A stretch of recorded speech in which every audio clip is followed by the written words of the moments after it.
Une fois les recherches documentaires effectuées, les élèves avaient de nombreuses hypothèses concernant la marche du crabe. Il a fallu tester ces hypothèses. Comme le robot n'était pas construit, nous devions tester les différentes propositions des élèves avec des maquettes. Les élèves ont d'abord proposé d'utiliser de la pâte à sel pour fabriquer des maquettes de crabe et reproduire sa marche. Mais ce système n'a pas été concluant, la pâte à sel trop molle ne permettant pas de déplacer nos maquettes. Nous avons ensuite construit des maquettes en carton. À partir de ces maquettes, et en se référant aux documents et aux schémas produits lors de la phase de documentation, les élèves ont dû, par groupe, reproduire la marche du crabe. Ils devaient présenter leurs conclusions devant les autres élèves qui validaient ou invalidaient leur démonstration. Nous nous sommes rendus compte que l'expérimentation exigeait un retour constant aux sources et aux documents de recherche. Regarde ton schéma ici. Quand on regarde une patte et celle d'en face, elles sont comment? Celle-là, elle est au sol et celle-là, elle est en l'air, mais elles sont dans la même position. Très bien. Elle doit être comment celle-là? En l'air. En l'air plié. En l'air plié. Et on a bien plié ici? Au sol. Au sol. D'accord. Pour l'instant, on est bon.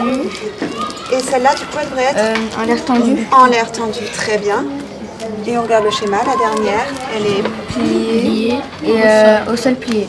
et au sol plié. Bah, voilà. Est-ce qu'on est bon? Oui, c'est un travail d'équipe parce que faut bien positionner les pattes parce que si tu es tout seul, tu peux pas les faire bouger, tu peux pas bien les positionner. Donc il y a quelqu'un qui doit te dire où est-ce qu'il faut les mettre, qu'est-ce qu'il faut faire. Il faut regarder le schéma.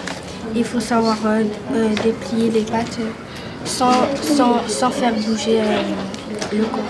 Cette démarche a ensuite été reproduite sur ordinateur. Les élèves ont dû, en utilisant le logiciel Scratch, programmer un lutin prenant la forme d'un crabe. En réalité, ce n'est pas un, mais 8 lutins qu'ils ont programmés, un pour chaque patte motrice. On a utilisé Scratch pour faire l'algorithme. Et un logiciel pour coder quelque chose. On a commencé à faire le crabe. On programme la première patte. On voit si elle bouge. Après, on fait la deuxième, et ainsi de suite. Avant de se lancer dans cette programmation sur ordinateur, les élèves ont fait de la programmation sur papier, en réalisant un algorithme de la marche du crabe à l'écrit.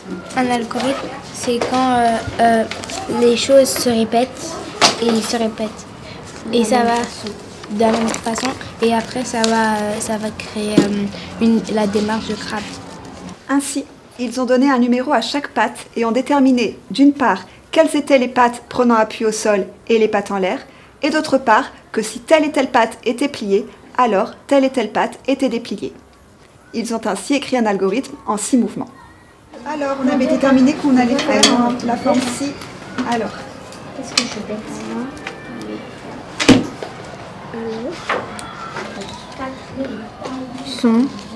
Alors, elles sont comment 5 et 7?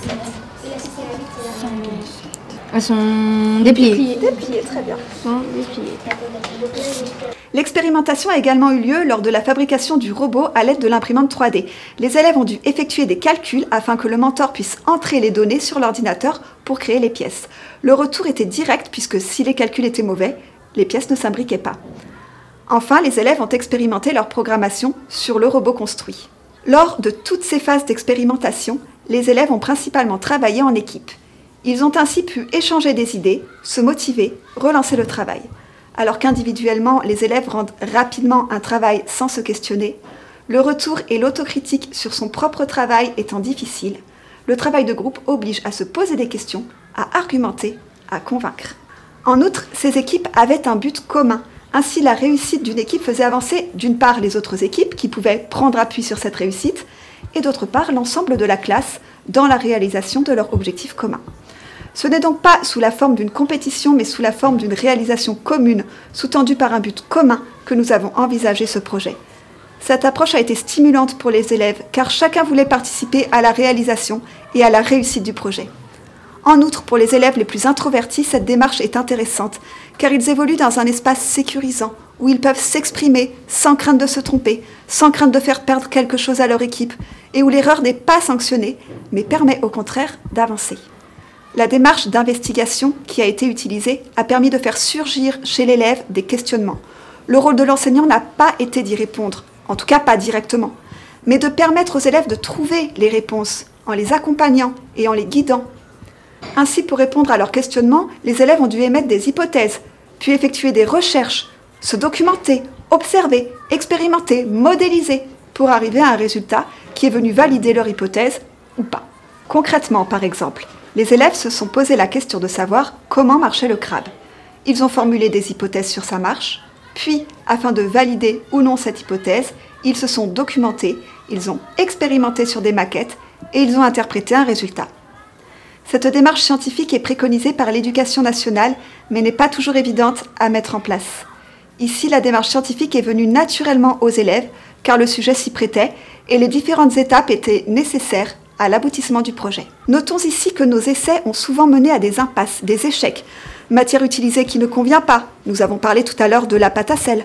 Manque de temps, nous avions peu de séances en demi-groupe pour réaliser la programmation sur Scratch.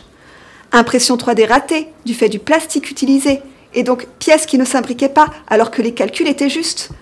Câbles non assez tendus sur certaines pattes du robot qui l'empêchaient de fonctionner. Manque de puissance électrique fournie au robot qui venait fausser la vitesse d'exécution des mouvements.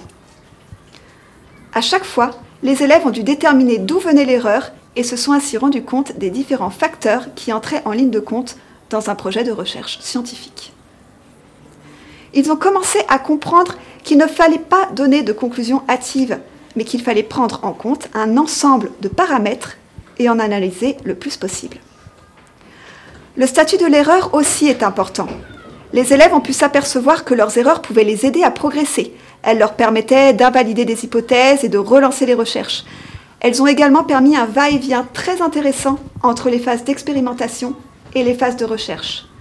Les écrits des élèves effectués lors des phases de recherche retrouvaient ici une utilité, puisque les élèves devaient s'y référer pour essayer de comprendre leur erreur et pour aller vers une autre hypothèse et une autre expérimentation.